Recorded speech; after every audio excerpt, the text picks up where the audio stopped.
Muito bem. Capítulo 6, sobre a queda do homem, o pecado e o castigo desse. É um texto crucial para nosso entendimento, até mesmo das mazelas que existem no mundo e o estado atual pelo qual nós nos encontramos. O mal e a depravação e o pecado e as mazelas no mundo, então, surgiram por conta do que a gente chama aqui de queda do homem, queda em pecado, sua transgressão. Então, nós vamos ver o que esses textos têm a nos ensinar. Vou ler artigo 1º aqui e depois a gente faz alguns comentários, tá bom? Deus criou o homem justo e perfeito e lhe deu uma lei justa que seria para a vida se ele tivesse guardado ou para a morte se desobedecesse. Porém, o homem não manteve por muito tempo sua honra. Satanás valeu-se da astúcia da serpente para seduzir Eva. Em seguida, esta seduziu Adão, que, sem qualquer compulsão, deliberadamente transgrediram a lei de sua criação e a ordem dada a eles de não comer o fruto proibido, do que Deus foi servido permitir este pecado deles, de acordo com seu conselho sábio e santo, havendo determinado ordená-lo para a sua própria glória. Então, está aqui o texto que fala, então, descreve esse momento fatídico, né, que é a queda do homem. Se você olhar Gênesis 3, tem a descrição mais completa, bíblica, sobre esse momento da queda, e aqui está então, uma espécie de resumo.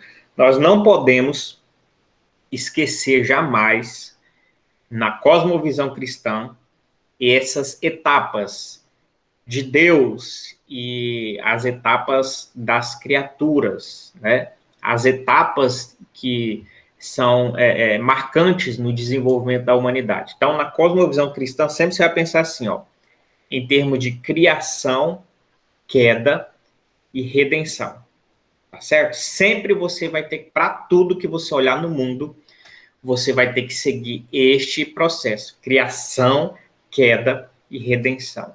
Criação, perfeito, queda, desmorona tudo, e o plano de Deus de redenção. Alguns incluem até um quarto passo, que seria glorificação.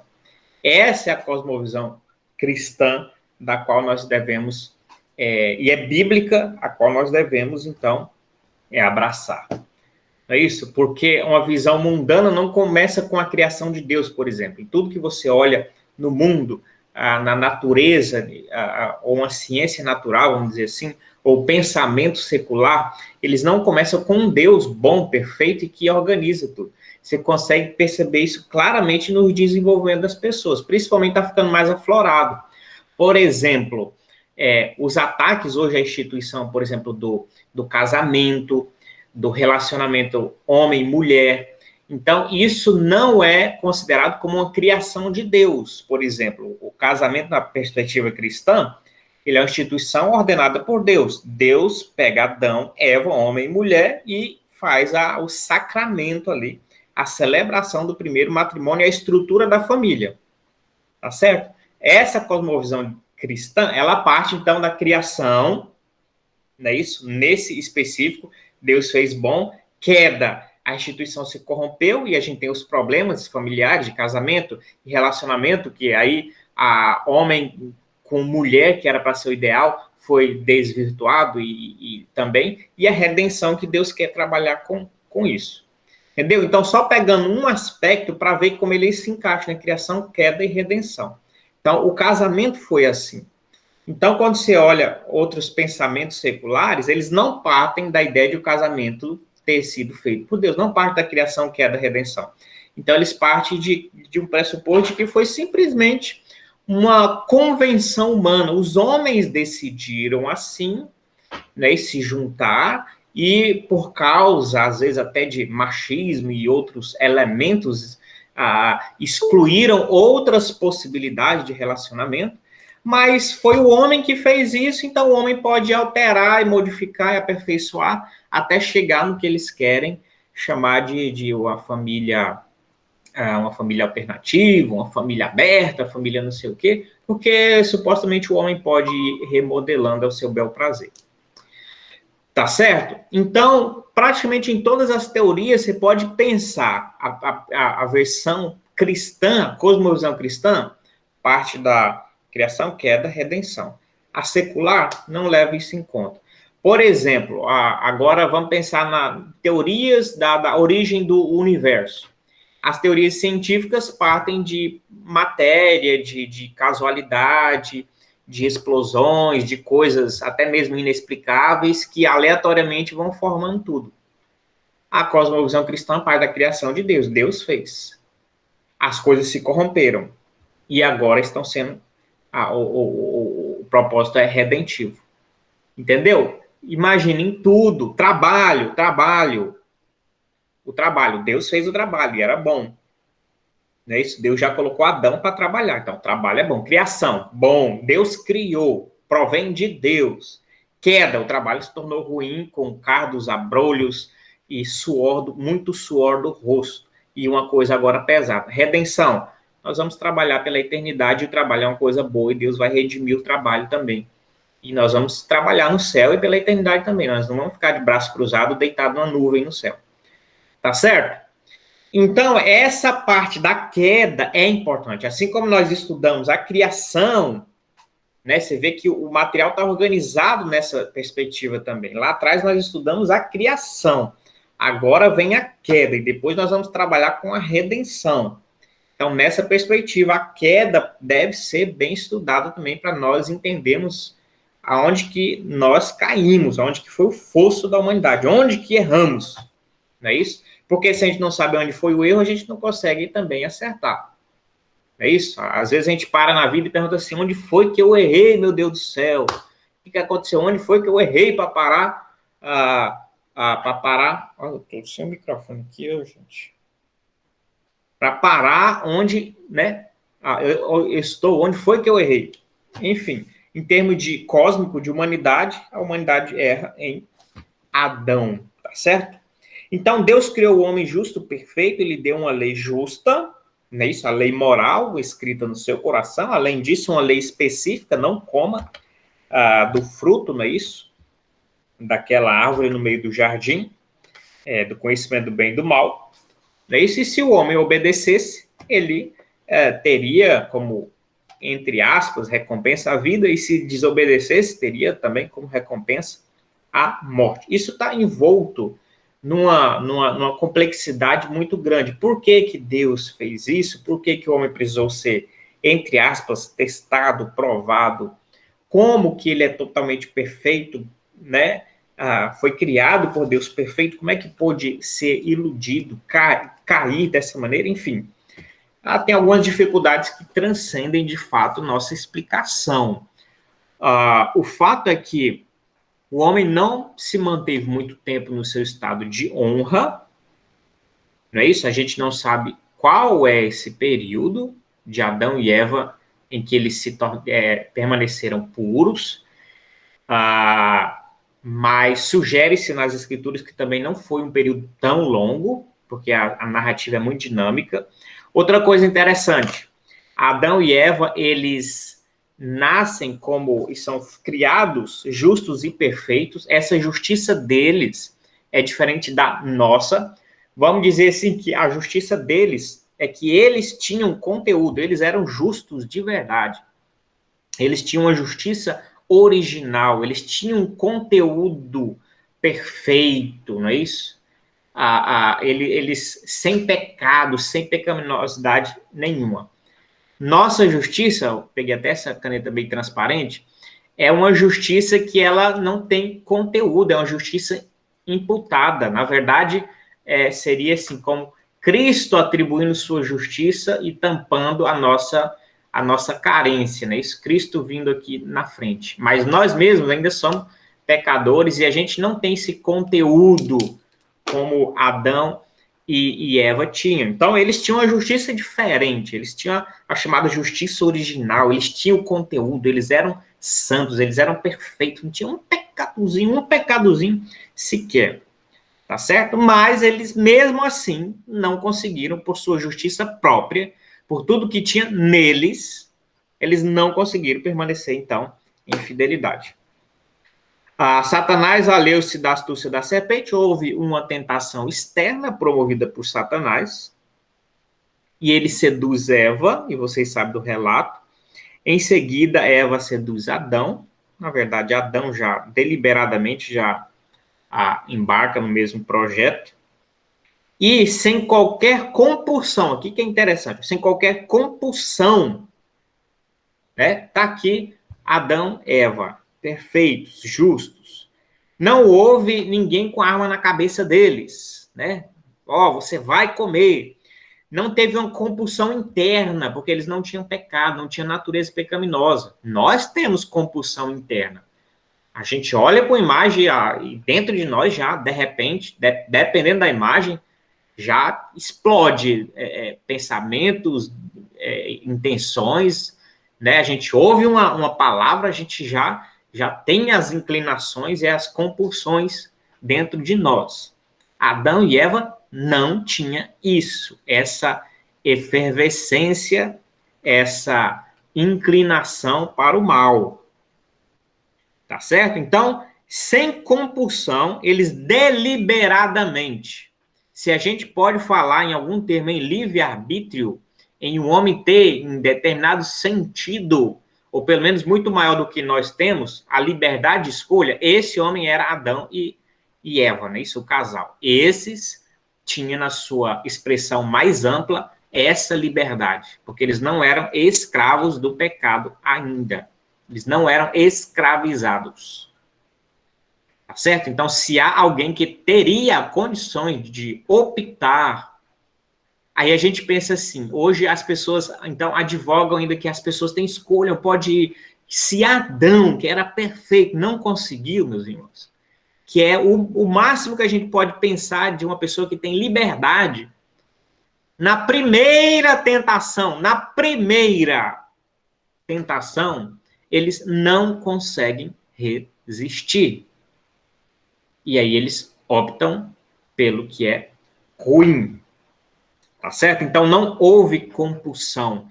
A gente não pode falar também que foi Deus, apesar de estar tudo envolto no decreto de Deus, na ordenança de Deus, na determinação de Deus, não é Deus que vai lá e joga o mal no coração deles e os impulsiona a pecar. Isso é um pensamento equivocado também. Deus não tem parte no pecado.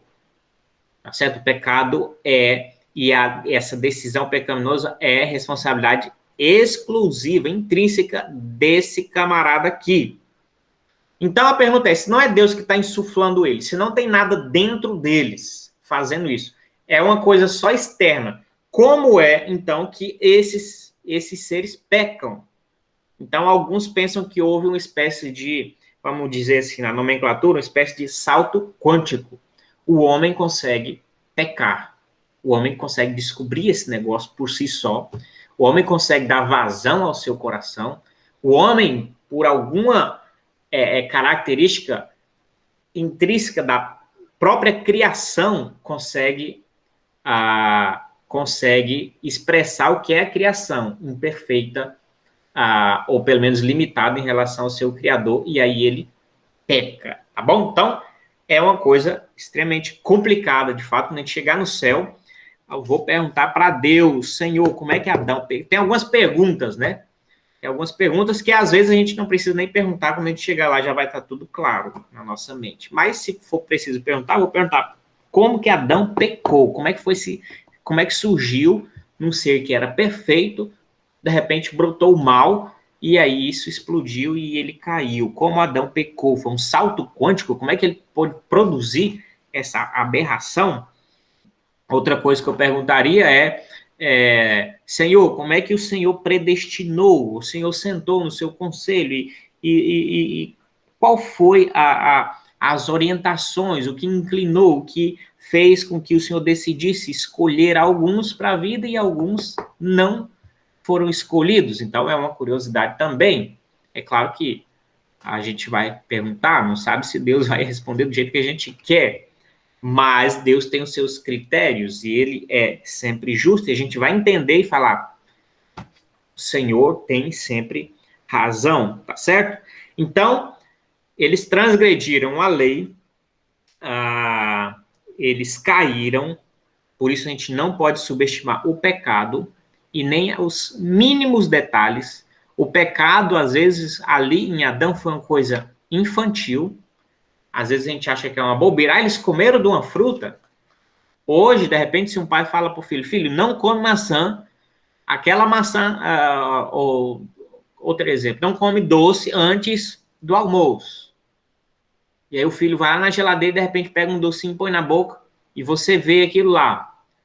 Aí você vai ficar chateado, você vai ensinar o filho, mas às vezes a gente, isso é de pouca monta, né? Não vai morrer, não vai, né? Não é assim também, não preciso fazer um alarde, eu vou ensinar meu filho. Mas ali era muito sério, não devemos menosprezar o pecado, não é isso? Subestimar o pecado. Então era uma coisa muito. Adão não fumou maconha, não adulterou, não se prostituiu, não cheirou cocaína, não matou, não assassinou. Esses pecados que a gente acha os mais absurdos, que de repente na nossa concepção de fato mereceria um julgamento duro ali. Foi nada disso. Adão simplesmente foi lá e comeu o fruto que Deus falou que não era para comer. Então, o pecado e a dimensão dele não é aquilo que a gente olha, simplesmente consequências humanas. A gravidade dele é simplesmente a ofensa a Deus, né? Por que o pecado é tão terrível? Porque nós estamos ofendendo ao Senhor que é magnífico. E aí, quando você ofende um Senhor que é magnífico, aí isso torna-se muito grandioso também, essa falha. O pecado e a intensidade desse mal está atrelado ao ser que é ofendido, entendeu? Por exemplo, dois adolescentes saem da escola, se estranham e, de repente, um tira o tênis e joga no colega e pega no rosto do colega. E eles começam uma briga ali, etc.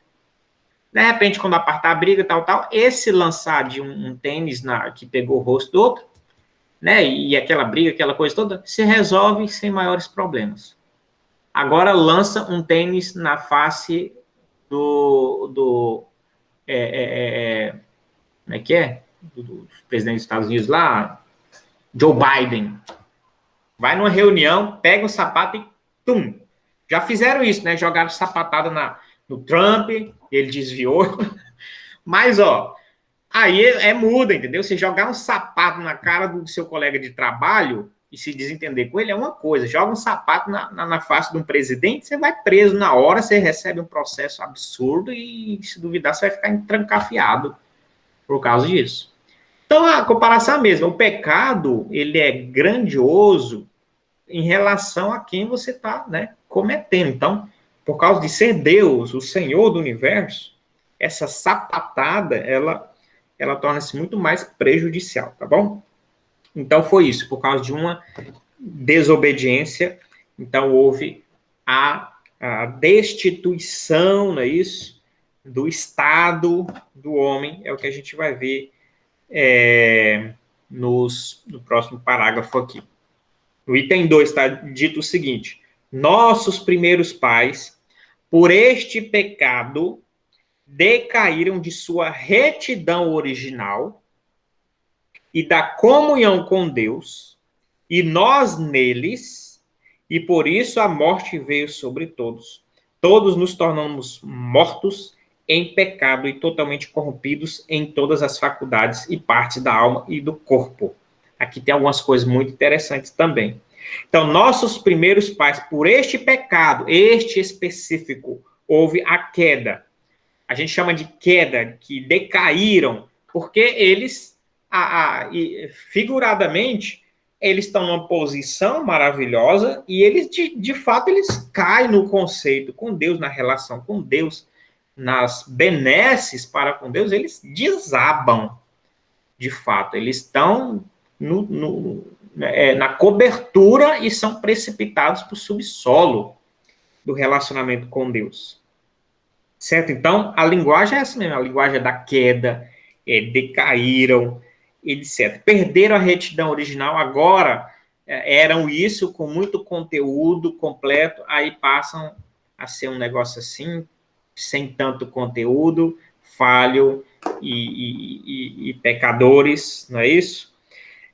Perdem a comunhão com Deus. Antes, na viração do dia, conversavam, tinham intimidade com Deus, e a maior comunhão com Deus. Agora eles perdem essa comunhão. Por que nós, às vezes, temos dificuldades em comunhão com Deus, que era para ser uma coisa natural? Na verdade, era Deus que vinha até Adão e Eva. Era uma coisa muito natural. Hoje a gente luta para ter essa comunhão, esse contato com Deus. E isso é o efeito da queda, meus irmãos. Isso é um efeito natural da queda. Às vezes você pode pensar, por que é tão difícil orar? Por que é tão difícil ler a Bíblia? Isso é um efeito natural da queda, te apartar de Deus. Então, criação, comunhão com Deus perfeita. Queda, destituição. Redenção é esse período que a gente está para retomar o estado perfeito de novo de comunhão com Deus. Certo? Então, no nosso devocional, na nossa oração, na nossa leitura, na nossa vida com Deus, a gente tem essa dificuldade que é um remanescente da queda. Foi por causa da queda a gente se afastou mesmo. Caiu, foi precipitado, né? Está longe de Deus. Abismo, certo? O que mais aqui? Então, eles perderam a retidão original e a comunhão com Deus. E nós neles, aqui está um termo muito interessante que a gente precisa trabalhar. A teologia, a nossa teologia, ela é chamada também de uma teologia federalista. O que é isso, federalista? A gente entende que Adão e Eva não eram pessoas individuais, independentes do resto da humanidade. Pelo contrário, eles, Adão e Eva juntos, eles são os representantes oficiais da humanidade. E a humanidade toda está contida neles. O que eles fazem aqui implica para o resto da humanidade. É isso que é importante a gente entender aqui. Eles não são seres independentes. Não tem outros homens e mulheres sendo formados e existindo fora de Adão e Eva. A partir deles é que sai o resto. Agora pensa, eles pecaram, então decaíram do seu estado de graça, do seu estado de perfeição. Agora eles estão podres e pecaminosos e depravados. E aí eles começam a ter filhos. A pergunta é, esses filhos vão surgir e nascer puros, perfeitos e santos ou depravados? Tá aí a ideia que a gente sempre bate na tecla, que nós somos pecadores depravados por natureza, porque nós estávamos, em algum sentido, em Adão e Eva. Certo? A falha espiritual, a obliteração, sei lá, o barramento ali das perfeições de Deus foi repassado e houve como uma consequência para nós, para a criação. Entendeu? Então, eles são os cabeças federais. É fácil a gente entender isso numa ilustração. Por exemplo, imagine que um homem e uma mulher se casam e decidem sumir no meio do mundo e ir para uma ilha deserta, e lá, nessa ilha deserta, tem o seu filho. Tá, o seu filho, nascendo nessa ilha deserta, ele não vai ter contato nenhum com a sociedade aqui fora. Então, ele querendo ou não, ele vai ser privado do que a gente tem aqui fora. Ele vai lá ter contato só com o mar, calor, areia e água de coco. Entendeu? Independentemente da vontade dele ou não, ele é preso àquelas condições. Ele vai ser criado naquela situação, naquele contexto. Na areia, no calor, na água de coco e o que tiver na ilha ali. Mas ele não tem mais acesso ao que está fora, porque ele não tem essa autonomia. Agora, imagine que isso é a ilustração que a gente tem, né? Adão e Eva tinham perfeito, tinham um jardim, tinha tudo maravilhoso, mas eles pecam e são totalmente destituídos disso. Nós vamos viver nessa condição agora, querendo ou não. Tá certo? Querendo ou não, é isso que a gente vai ser por natureza. Tá certo? Nesse contexto agora do pecado. Então, E nós neles, então, isso tem uma implicação muito grande. Nós estávamos em Adão. O que Adão fez passa para os outros. Tá certo? E por isso a morte veio sobre todos.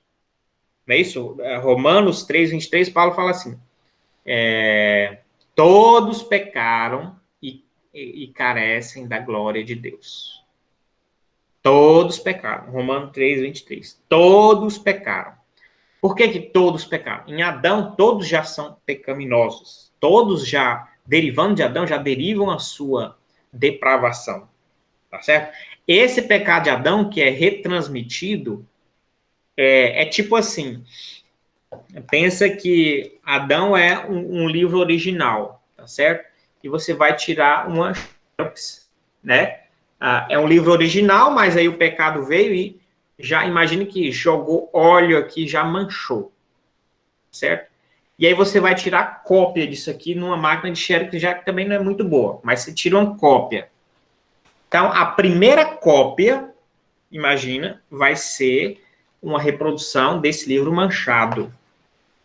E aí imagine, esses são os primeiros filhos de Adão, a cópia. Agora imagine você tira a cópia dessa cópia, e cópia dessa cópia, e cópia dessa cópia, e cópia dessa cópia, bilhões de vezes, a gente chega na nossa humanidade atual. Deus é até muito misericordioso, porque era para ser pior ainda, mas pela graça de Deus, né, criação, queda, redenção, o Senhor está trabalhando para as coisas não ficarem tão terríveis. Tira uma cópia da cópia, da cópia, da cópia, 100 vezes.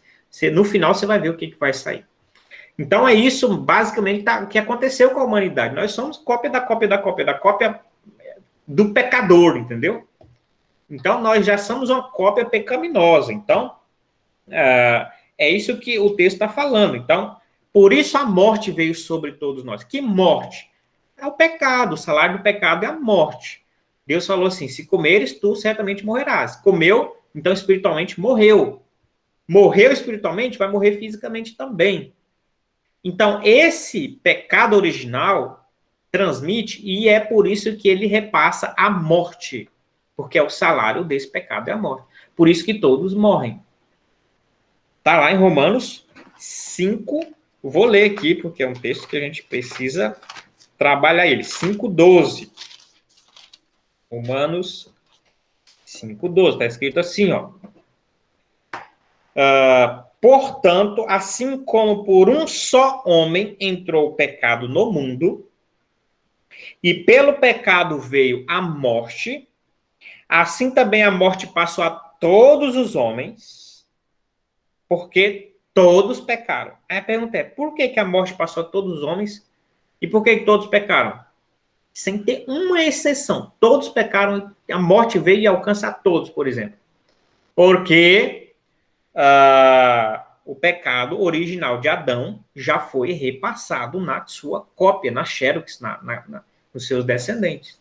Já nascem com pecado chamado, então, pecado original. Agostinho cunhou esse nome, de pecado original, que é o pecado de Adão. O pecado de Adão passa, a culpa do pecado dele passa, você querendo ou não, e às vezes a gente achando, mas não é meio injusto? Adão caiu lá e eu já sou pecador por causa disso, eu já sou condenado, a culpa já passa a mim por causa disso. Então, às vezes a gente pode pensar, isso é injusto, mas não é, por uma questão de geração espiritual e natural, por uma descendência. Não é isso? E se Adão e Eva têm uma falha genética, vamos pensar em dois casais que se casam, tem uma falha genética e tem um filho. Não é muito provável que ele herde essa falha genética? E eu vou falar isso que é injustiça? O filho depois vai falar, isso é injusto. Por que eu nasci? Isso é injusto. Não é injusto, foi uma transmissão por esse modo de existência humana, não é isso? De sociedade humana, de reprodução humana, é o normal. Então, tanto geneticamente, fisicamente, como espiritualmente, há uma justificativa para isso. Nós estávamos em Adão e Eva, isso é muito importante. Tá certo? Portanto, o pecado deles, por eles serem os cabeças, os primeiros, quando geram os seus filhos, os seus filhinhos nascem pecadores já. Nascem na queda, eles não vão nascer mais lá na cobertura, vão nascer lá no subsolo do pecado, querendo ou não. Então, é isso a explicação aqui do texto de Romanos 5. Não é isso? Pecado, cadê aqui, ó? Pelo pecado veio a morte, assim também a morte passou a todos os homens, porque todos pecaram. Entendeu? A morte passou a todos. Se pelo menos uma pessoa não tivesse pecado, presta atenção, se pelo menos um ser humano fosse totalmente livre de pecado, ele não morreria. Tá entendendo? Ele não morreria.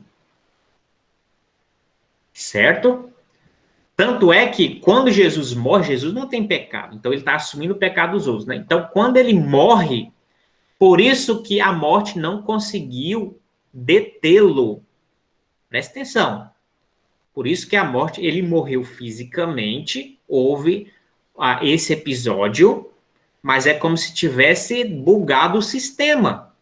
Porque só morre quem é pecador. Essa é a lei. Só morre quem é pecador. De repente, morreu um que não é pecador. O que acontece? É como se a morte vomitasse de volta. Não, bugou o sistema aqui. Não pode morrer quem é santo, porque só morre pecador. Então, a morte devolve. Claro que tem o poder de Deus, a ação de Deus, mas Jesus é voltado à vida, porque, conforme Romanos 5,12, pelo pecado veio a morte, e por isso a morte passou a todos, porque todos são pecadores.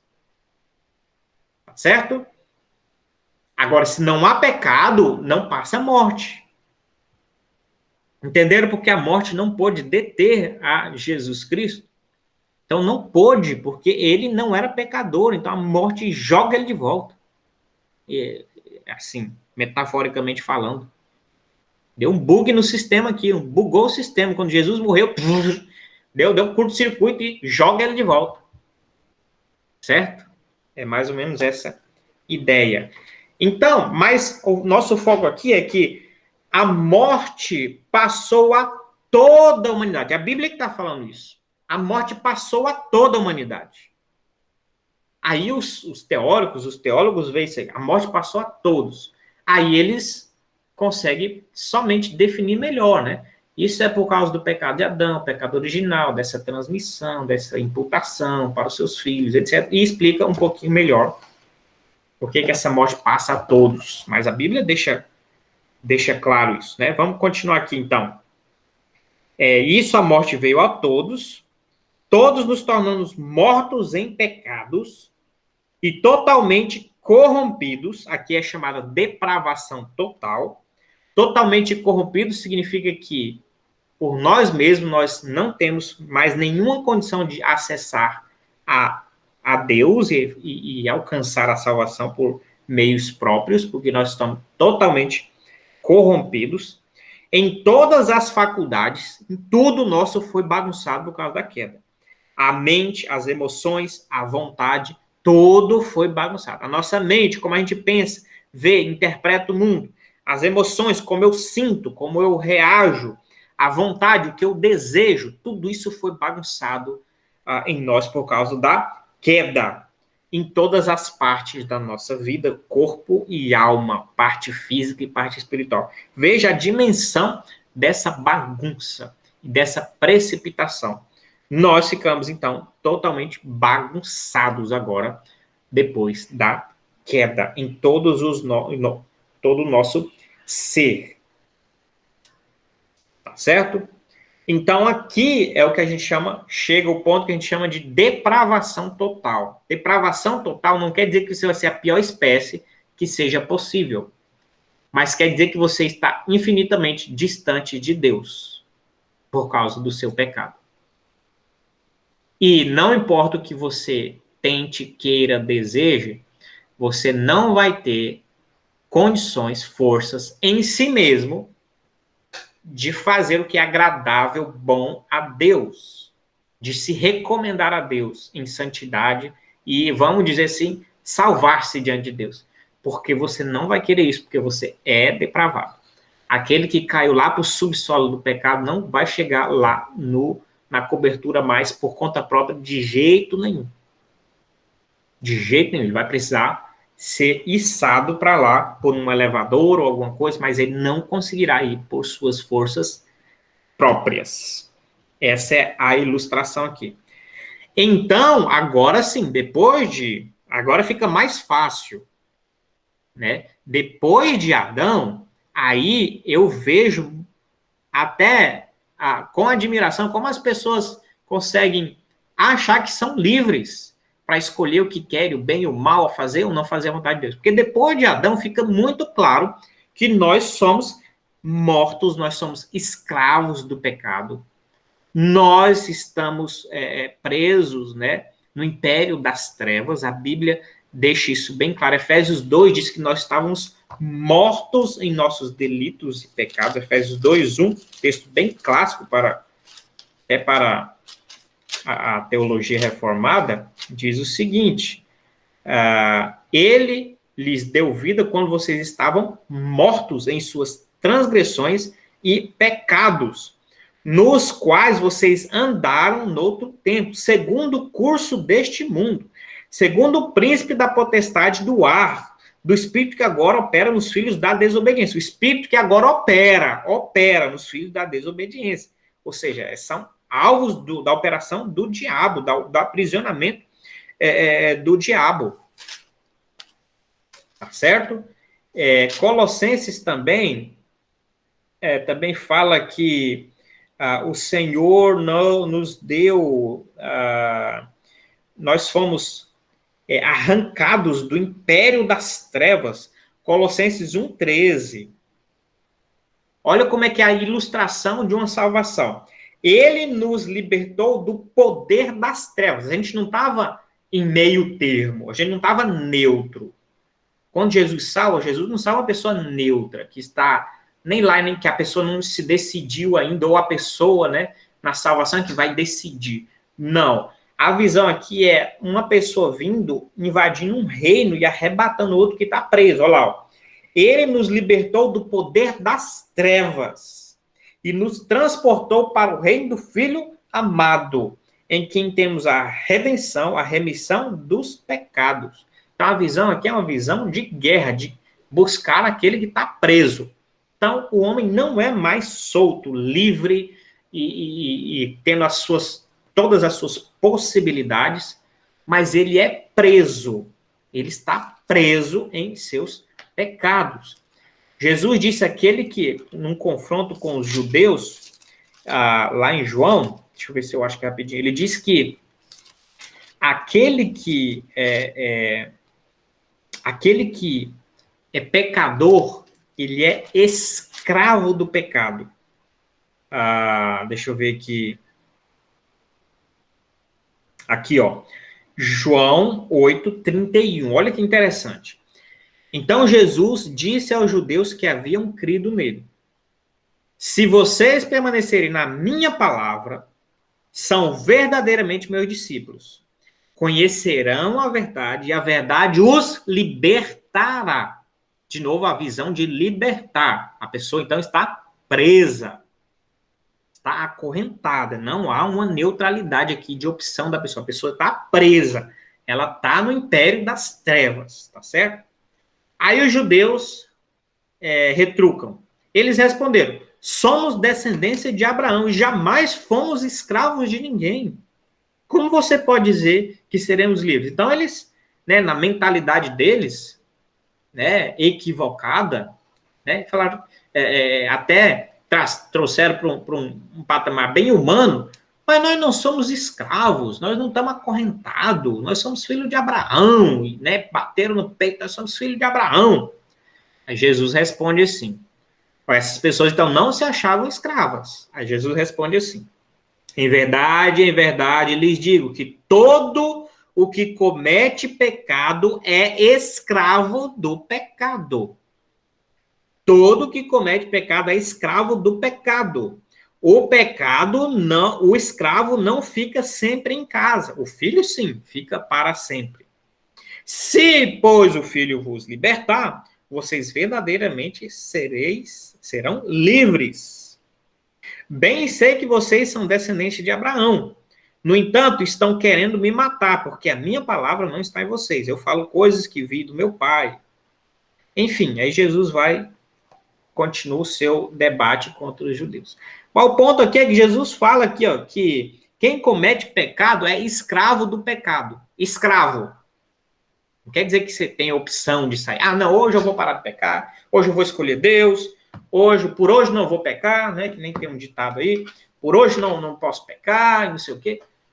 Mas quem é escravo do pecado é escravo, ele não pode sair a seu bel prazer, é escravo. Bom, então depois da queda de Adão, não vejo a menor justificativa as pessoas acharem que tem essa liberdade, principalmente espiritual, de se auto-recomendarem a Deus e alcançarem a salvação. Porque a Bíblia não dá essa margem. As pessoas estão presas, acorrentadas, tá certo? Nascem pecaminosos, nascem no pecado e na condenação. E tem 3, vou avançar aqui para a gente terminar, pelo menos esse capítulo hoje. Sendo eles os ancestrais, quem? Adão e Eva, não é isso? E pelo desígnio de Deus, os representantes de toda a humanidade, já comentei isso, a culpa do pecado foi imputada é uma linguagem jurídica, foi atribuída, né? A culpa do pecado foi atribuída, imputada à sua posteridade, ou seja, aos que nasceram dele, e a corrupção natural passou a todos os seus descendentes que deles procedem, por geração ordinária, ou seja, por nascimento normal.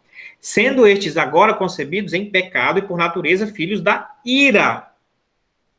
Tá certo? Escravos do pecado, sujeitos à morte e a todas as outras misérias espirituais, temporais e eternas, a menos que o Senhor Jesus os liberte. Na verdade, veio só complementar o que eu já havia dito. Tá certo? Então, foi imputada essa ideia de imputação, foi imputada essa culpa do pecado, tá certo? E a culpa do pecado, e junto com isso veio a pecado, a gente chama de pecado original, tá certo? E esse pecado e suas consequências, tá bom? Tem outro nome aqui que eu estou tentando lembrar, que é a culpa do pecado, e foi transmitida a culpa do pecado, enfim, eu esqueci o outro termo, mas é essa ideia, tá bom? Culpa e a condenação, coisa desse tipo, tá certo? Então, é isso que acontece. Onde eu posso ver isso? Que eu já nasço culpado e pecaminoso. Salmos, eles deixam até algumas, além de Romanos 3:23, todos pecaram, todos, incluindo crianças, recém-nascido, adulto, velho, quem se converteu, quem não se converteu, todos pecam, tá bom? Todos pecaram e carecem da glória de Deus.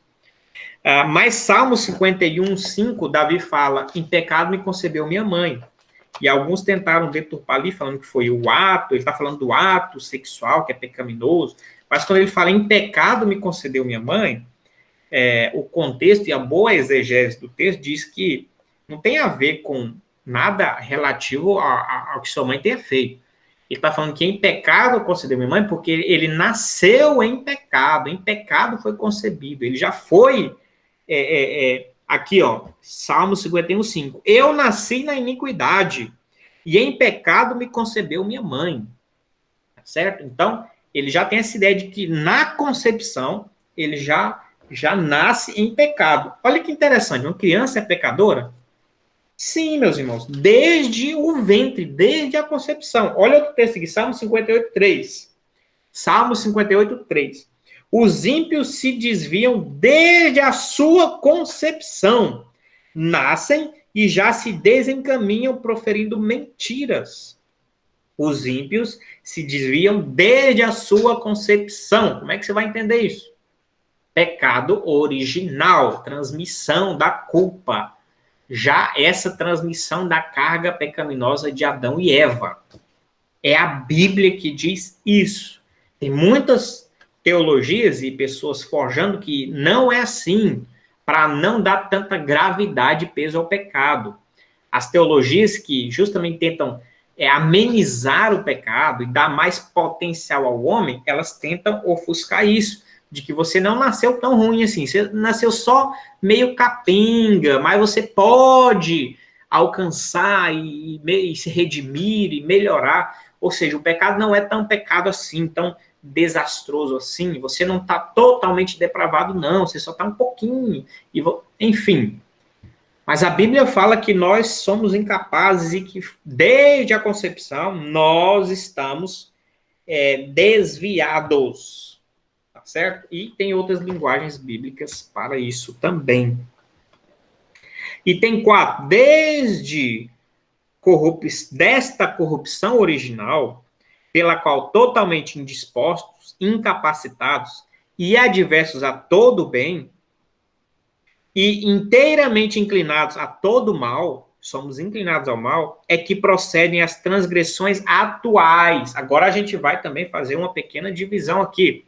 A gente tem o pecado original e essa depravação que passa.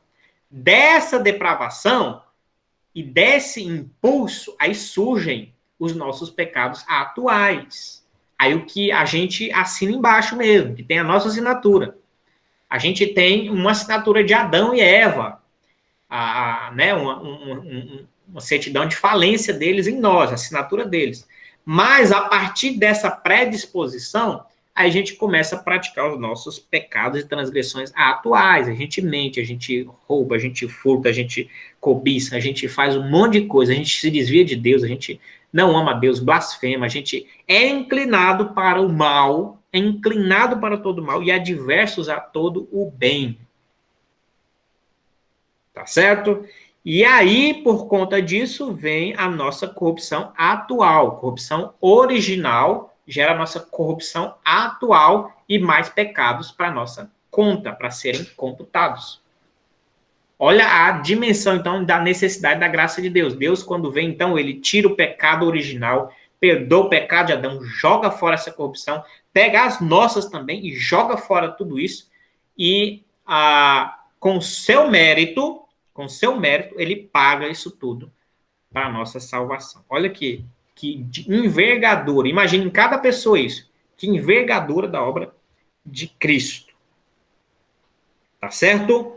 Então tem essa ideia. Aí você pode pensar que é demais você pensar assim no texto que diz que nós somos indispostos e incapazes e adversos a todo bem.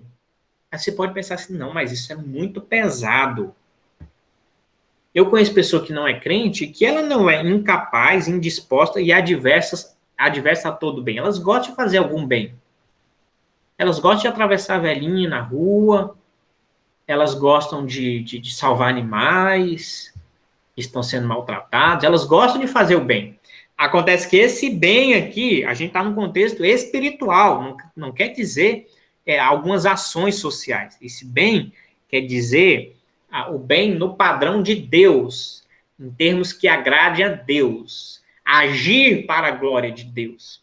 É esse o contexto do bem. São adversos a todo bem, ou seja, ação que, em última instância, é uma ação que glorifica a Deus. Tá certo? Então, a pessoa, quando atravessa uma velhinha na rua, ela muitas vezes está nem preocupada em Deus. Então, como é que eu posso dizer que foi para a glória de Deus aquilo lá? E não para a glória dela mesma, ou por um senso simplesmente humanitário, mas não foi feito objetivamente pensando em agradar a Deus, ou direcionado a um bem espiritual de fato. Então, esse é o ponto, né? Uma pessoa chegou a Jesus e falou, bom mestre, Jesus dá uma resposta e fala, quem é bom senão Deus? Por que me chamas de bom? Ninguém é bom senão Deus. Ou seja, esse bom, e Jesus é Jesus, né? Então ele fala que esse bom, esse bem, essa qualidade, é uma qualidade muito elevada. Não é só algumas ações que a gente julgue ser boas. Está falando buscar o bem último em termos de exaltar e glorificar a Deus. E a gente sabe que no coração do ímpio lá, ele não está fazendo as coisas para agradar a Deus. Ele vai trabalhar para ele ter dinheiro, para ele usufruir. Ele não está pensando em Deus. Estão entendendo? Ele vai ele vai para a praia porque ele quer se satisfazer. Ele faz qualquer ação na sua vida porque ele quer para si mesmo. Então ele não pensa em Deus. Então esse é o problema. Então não há, ele faz o bem ao próximo, não é pensando em Deus. Entendeu? Ele faz o bem, atravessa a velhinha lá, não é pensando em Deus. Ele ajuda o cachorro, não é pensando em Deus. No máximo, um senso humanista universal aí, de que a gente tem que preservar, senão a gente mesmo vai ser destruído. Então é um pouco egoísta isso aqui. Né? Então, por que tanto impulso para as pessoas preservarem a natureza? Porque elas estão morrendo de medo de acabar o mundo e elas vão morar onde? Não tem, no fundo, não é tão altruísta assim. No fundo, é egoísta. Eu quero preservar minha casa, porque senão não tem onde morar. Sabe por que muitas ONGs e muitas pessoas ajudando o pobre, não é porque o necessitado, o mendigo, não é porque querem o bem deles. É porque eles querem que o bairro não tenha mendigos para valorizar o bairro, para ter, né, os condomínios de luxo ser melhor ambiente para se viver. Então, às vezes, faz um albergue, faz alguma coisa e tira os mendigos para despoluir o ambiente. Não estão muito preocupados, às vezes, na benesse do outro. Até mesmo religiosos vão e levam comida nas praças para mendigos, não é porque está tão interessado em salvar, em ajudar, em às vezes glorificar Deus. É porque precisa ter uma prestação de contas. As pessoas cobram. O que vocês estão fazendo como igreja? A gente tem que dar uma sopa para alguém para a gente prestar conta. Fica uma coisa mecânica. Estão entendendo? Então é muito complexo isso. Mas a Bíblia diz que a gente não faz e não é disposto ao bem. Nós estamos mortos nos nossos delitos e pecados. Então a Bíblia diz isso. Então, se nós estamos mortos no nosso delito e pecado, é porque a gente não quer fazer o bem. Pelo menos antes da salvação, certo? Então, a gente não quer fazer o bem, a gente é adverso e a gente é inclinado a todo mal. A gente tem essa inclinação, essa coisa que puxa para fazer o que é mal. Inclinação natural, é como uma terra solta que vai nascer capinha. Inclinação natural. Já imaginou? Vai lá no seu sítio, na sua terrinha, na sua fazenda. Quem é fazendeiro aí, quem tem sítio, os mineirinhos aí, não sei se os mineirinhos têm sítio lá. Então, vai lá e só limpa o quintal e deixa lá. Será que vai nascer um pomar bonito? Será que vai brotar lá, né, macieiras, né, um pomar, várias frutas belas? Limpa lá e deixa solto lá o quintal para você ver. Vai nascer mato, erva daninha, coisa que não presta. Então, é quase isso o nosso coração. Nosso coração, ele é inclinado para o mal. Certo? Ele é inclinado para fazer o mal. Por incrível que pareça, as nossas maquinações, elas vão tendendo a fazer o que é ruim. Claro que em níveis diferentes, né? Tem uns que são muito, muito maus. Tem outros que são menos. Mas é inclinado para o mal. Tá certo? Desde que esse mal alcance até mesmo, de repente, uma mera idolatria. Isso é um mal espiritual. Né? De repente você não vê nada que aquele jovem é tão bonzinho, tão obediente, tal, mas ele fica no videogame, ele tem uma idolatria pelo videogame. Isso é um mal já é um mal. Colocou um jogo no lugar de Deus, por exemplo. Colocou o trabalho no lugar de Deus, colocou um cônjuge no lugar de Deus. Então, desde uma idolatria, desde um sentimento, desde um pensamento. Nota, Adão e Eva foram condenados porque comeram uma fruta. Nós temos pensamentos, blasfêmias e atitudes muito piores. O mundo nem se fala. Pega os 10 mandamentos. Imagine um final de semana. Vamos imaginar o grosso modo dos jovens.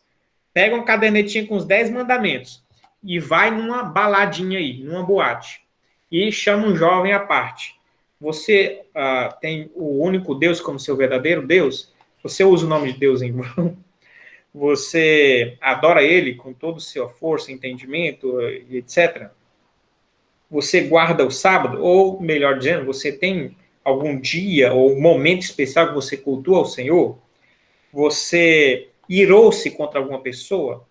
Você respeita seu pai e sua mãe? Você já defraudou alguém? Já roubou, furtou ou subtraiu alguma coisa? Pirataria, produtos de origem ilícita, não sei o quê?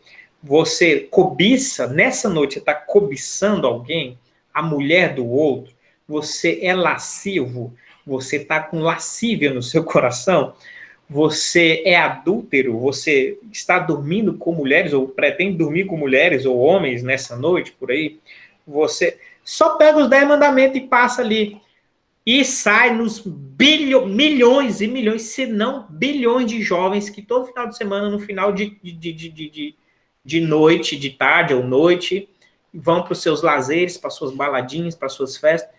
Milhões e milhões no Brasil, pegue no mundo inteiro, mais ou menos esse padrão carnal, pegue só os 10 mandamentos e veja qual a inclinação dessas pessoas natural, porque aí eles vão com gosto. Para ir para a igreja é só amarrado, puxado de cadeado. Mas eles vão livremente, vão com gosto, lotam os bares, passa ali na Pinheiro Machado. Às vezes eu volto da igreja, em alguns momentos, passa ali para você ver, ó, tudo que é bar, lanchonete, boteco, lotado, meu amigo. Feriado, sábado, domingo, sexta-feira, já começa os piseiros. Agora passa nesses centenas de pessoas, só para você ter uma ideia. Pega os 10 mandamentos e tenta ver a inclinação das pessoas. Então, a inclinação das pessoas é para o bem de Deus, para o que é bom ou para o que é mal. Não que o festejar, alegrar-se seja problema. O problema é o modo que se faz isso, sem Deus. E sem os princípios e os padrões de Deus e buscando prazeres da carne. Estão entendendo? Então, é uma ilustração de como nós estamos direcionados, inclinados. A nossa natureza é inclinada para isso. É isso? Eu lembro, eu me envergonho às vezes, na escola, lá, sexto, sétimo ano, vai para o lanche, vê se tem um cristão que na hora do lanche para e vai orar. Um cristão, na hora do lanche, na frente de todo mundo, ora, expressando sua fé, sua gratidão a Deus pelo alimento abençoando.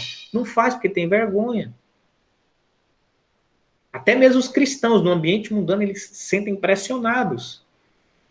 E tem vergonha de expressar sua fé, seu hábito de agradecer o alimento, etc, etc. Uma coisa simples você vê. E as pessoas às vezes se escondem. Por que se esconde? Por que tem vergonha? Porque suas inclinações são para o mal. Estão entendendo? Mas enfim, vamos lá finalizar. Opa, até perdi aqui o texto. Viajando muito. Vou voltar aqui. Para finalizar, o nosso horário também já deu. A gente não pode passar muito de 1 hora. Esse período também não fica muito tão pesado, cansativo. Agora, o último artigo 5º aqui, para a gente finalizar esse capítulo 6.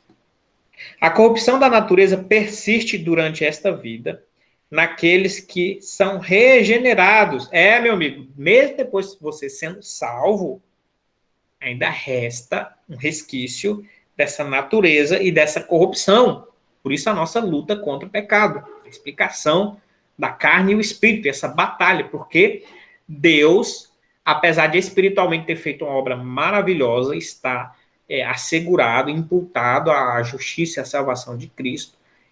Materialmente há um processo, não de salvação é instantânea, mas é um processo de santificação. Não é isso? Para essa caneta que não tem justiça, agora, né, não tem conteúdo, é cheia de pecado, ela ir sendo cheia de fato e ficar maciça na eternidade, até a entrada da eternidade, a gente ficar maciça e com a santificação impregnada. Mas agora é um processo conta-gota para enchendo e nos dando conteúdo de fato. E embora ela seja perdoada e mortificada através de Cristo, essa natureza, ela é mortificada, ela é perdoada e mortificada através de Cristo, todavia, tanto ela mesma quanto como os seus primeiros impulsos são verdadeira e propriamente pecado. Então, nós somos perdoados em Cristo, mas ainda temos e lutamos contra essa natureza. Ele é um resto, mas é um resto que a gente não sabe calcular quanto e qual a dimensão dela. Por isso, a gente tem que caminhar a trilha da santificação e dia após dia levarmos nossa cruz, em termos de santificação, não mais de salvação, santificação, para ir nos tornando cada vez mais a semelhança de Cristo. Certo? Então, pastor, mas como é que eu posso ter... Não parece estranho? Então, Jesus salvou, mas a gente ainda tem essa natureza corrompida. Aonde é que eu posso ver isso na Bíblia? Primeiro que João diz que aquele que não tem pecado é mentiroso. Ou seja, então mesmo um cristão, após ter se convertido, o apóstolo João, 1 João 2, ele está falando que mesmo assim tem pecado. Então como é que eu vou explicar isso? Jesus não perdoou tudo? Jesus não salvou tudo? Sim, mas nós temos... Jesus, na verdade, perdoou e imputou a sua justiça. Imputar é atribuir um mérito que eu não tenho. Certo? Mas não quer dizer que Jesus pegou todos os meus pecados individualmente e sumiu da minha existência. Porque eu vou continuar pecando. Ele continua perdoando, mas eu continuo pecando. Então, 1 João fala isso. Então, qual o motivo desse pecado? Ainda a explicação é minha natureza pecaminosa. Que há um processo, né? Aqueles que foram chamados foram justificados, os que foram justificados, não, aqueles que foram predestinados foram chamados, os que foram chamados foram justificados, e os que foram justificados glorificados. Há um processo, né? Predestinados, aí vem a chamada, vem a justificação, depois a glorificação lá na frente. Tá certo? Então, 1 João 2 diz o seguinte: meus filhinhos, escrevo essas coisas para que vocês não pequem. Mas se alguém pecar, temos advogado junto ao Pai, Jesus Cristo, e o justo. Ele é a propiciação dos nossos pecados. Tá certo? Então, e o 1 João 1,8, ele diz assim: se dissermos que não temos pecado nenhum, a nós mesmos nos enganamos, e a verdade não está em nós. Se confessarmos os nossos pecados, ele é fiel e justo para nos perdoar os pecados e nos purificar de toda a injustiça. Se dissermos que não cometemos pecado, fazemos dele um mentiroso e a sua palavra não está em nós. E ele está falando para crente, mesmo depois de crente, nós não podemos dizer que não temos mais pecado. Temos pecado. Certo? Mas esse pecado não mais nos aprisiona e domina. Essa é a diferença. O pecado não é mais um domínio sobre nossa vida. Não exerce a escravidão que a gente viu lá. Que Jesus falou. Quem comete pecado, Jesus está falando assim, quem comete pecado no sentido de ser preso e viciado e acorrentado. Então, ele é escravo do pecado. O cristão não é mais aquele que como dizia o teólogo Langston, não é um pecadeiro. Não é isso? Não é um pecadeiro, aquele que tem o ofício de pecar. Né, que peca por profissão, por hábito. Nós pecamos por exceção, mas pecamos ainda. Então, o que é isso? É um resquício da velha natureza ainda. Tá certo? Então é isso, meus irmãos. Então, um panorama geral do pecado, da sua malignidade, da queda do homem, do pecado, do castigo, e como isso influencia-nos, não é isso? E como somente pela regeneração nós temos a imputação da justiça de Cristo e a salvação, e mesmo assim, ainda foi tão ruim isso, tão ruim, que ainda existe requisitos dessa natureza pecaminosa em nossos corpos. Tá certo? Porque os nossos corpos são ainda... Por isso que a gente ainda vai passar pela morte também. E depois da morte vem a ressurreição. Aí é uma obra plena e cabal de Deus perfeita. Certo? Por isso que a gente vai passar pela morte física ainda, porque ainda temos pecado. Lembra? Pecado gera morte, pecado gera morte. Se não tiver pecado, não pode ter morte. Então, por isso que a gente ainda morre fisicamente também. Foi tão terrível o que Adão fez lá, que o Senhor falou, se pecares, certamente morrerás. Então, certamente todo homem vai morrer fisicamente. Tá certo? E aí depois vem a redenção, que aí espiritualmente ele pode fazer isso de forma primordial, primeira, né? Depois os nossos corpos físicos vão alcançar essa redenção. Amém, meus irmãos? Leiam mais aí a confissão para vocês terem mais detalhes. Vou interromper aqui a gravação para finalizar essa aula, tá bom?